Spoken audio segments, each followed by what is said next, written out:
সুপ্রিয় দর্শক, আপনারা দেখছেন এসপিএন বাংলা টিভি। দেখুন ও সাবস্ক্রাইব করুন এসপিএন বাংলা টিভি, দেশ ও মানুষের কথা বলে। সত্য, এখানে আমরা হিন্দু, মুসলমান সহ বৌদ্ধ, খ্রিস্টান অনেক ধর্মের মানুষ আছি কিনা? আছি, সবাই ভাই ভাই হিসাবে আছি। কারণ আমি তো আমার ধর্ম পছন্দ করেছি।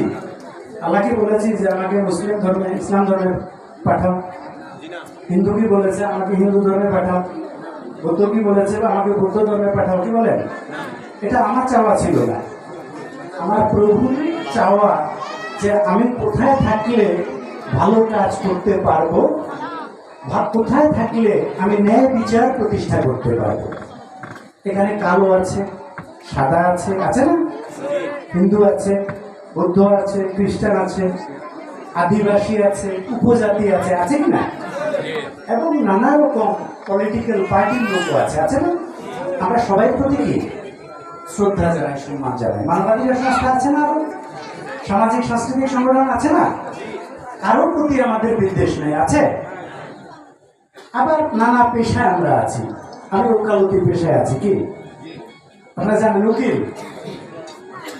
আবার হৃদয়ের টানে মানবাধিকারে আমাদের আসতে হয়।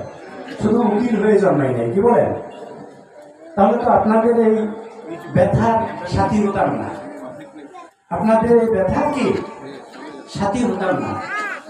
এসি রুমে বসে থাকতাম, কি সেখানে আনলিমিটেড ফি আছে না?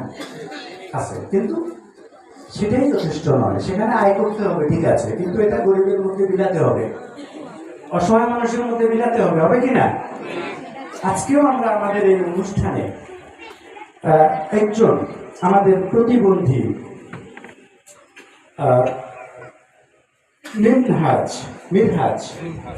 মিনহাজ, তাকে আমরা একটা হুইল চেয়ার দেওয়ার সিদ্ধান্ত নিয়েছি। আমাদের আপনাদের কমিটির সম্মানিত সদস্য ফরিদুল আলম সাহেব, উনি সবসময় ফেসবুকে থাকেন, আমি কোন মাধ্যমে আছি সাড়া দেন। যেমন আজকে আমাকে কই মাছ খাওয়ানোর কথা ছিল, কি ছিল কিনা? আমরা সবাই কথা বলি, কিন্তু একটু ব্যতিক্রম কথা বলা লাগে, কি বলে? কথা কিন্তু সবাই বলতে পারি, পারি না? কিন্তু কারো কথার দ্বারা মনের মধ্যে অনেক আঘাত লাগে কিনা? কারো কথার দ্বারা মন কি একেবারে